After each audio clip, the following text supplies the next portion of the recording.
It's a very, very optimistic and a very confident principal economic advisor in conversation with us right here at ET. Now, Sanjeev Sanyal, we really thank you taking time out this evening and speaking to us on what many people believe is one of the biggest economic reform measures that the government has taken. Of course, there are critics who say this empowers the RBI beyond what is warranted. But thank you very much, Sanjeev Sanyal, for taking time out and joining us this evening. I'm going to take a quick round of questions with the guests who are live with us right here in the studio and those who are on the phone line with us, and then throw it back to Deepak Parekh, the conversation that people would want to listen to. He's one of India's biggest bankers, and he was in conversation with us just a short while back. So very quickly then, let me begin this round with the guests who have joined us right now. And I think I have Mr. T.N. Arun Kumar, ED Care Ratings, with me right here on the channel. Yes, I do. And let's take this across to him. So you heard the principal economic advisor and the last speech he made for a ratings upgrade, and saying that this is the last hurdle that perhaps will be taken care of as far as India's ratings review is concerned. As somebody who represents CARE right now, do you essentially agree with that optimism and assertion? Actually, this is being a problem. This NPA problem has been a problem, and this step which has come today by way of the ordinance is a big step towards resolving it in a practical, pragmatic fashion. Because the banks, as we know, have been, but this gives an extra mechanism by which the RBI can, come in and then tell the banks to do this. So if the banks are hesitating for some reason or other, there is an extra opportunity for the RBI to step in. So there's an extra leeway available now, so which I feel can be a good step forward as far as the ordinance is concerned.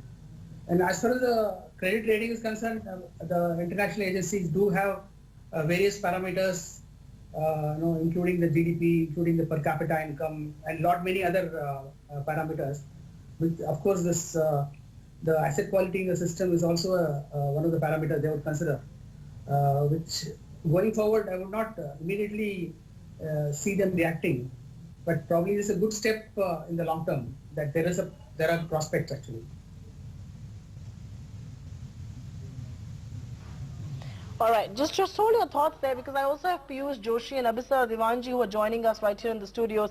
But I think for now we will have to take this across to a conversation that we had with India's ace banker Deepak Parekh, the only channel that he spoke to when this news did break. And let's take this across to Deepak Parekh right now.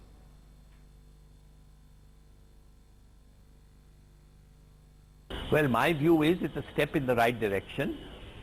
Tackling NPAs has become paramount importance to the Indian economy, leave alone the banking sector. It is a major issue when international rating agencies look at India's rating. So we have to tackle the issue of NPAs head on. This will strengthen the Reserve Bank's arm. This will allow Reserve Bank to appoint committees, appoint other authorities, get them involved to support the banks when they want to take a haircut or when they want to write off a loan. The other opportunity this will have is that, as you know, that we have passed the new Insolvency Act. So on the Insolvency Act also, the government can ask RBI to let a company go into insolvency and distribute the residual assets after disposing them off. So I think it is much simpler. It is clear directions are now available to the companies, to the Reserve Bank, to the defaulting companies. So therefore I feel it's a move in the right direction. The elephant in the room was NPAs, and we may say whatever, but the bankers were not taking decisions because these are discretionary decisions, and they can be hauled up for this, they can be haunted for this many years after they've hung up their boots in services, and which is why, perhaps giving them a legislative legitimacy, changing the Anti-Corruption Act and all of that will come in time. But the fact is that this is an ordinance. This will get the approval from Parliament. So what do you make of the ordinance and the details that we know right now? Your first take. Well, my view is it's a step in the right direction. Tackling NPAs has become paramount importance to the Indian economy, leave alone the banking sector. It is a major issue when international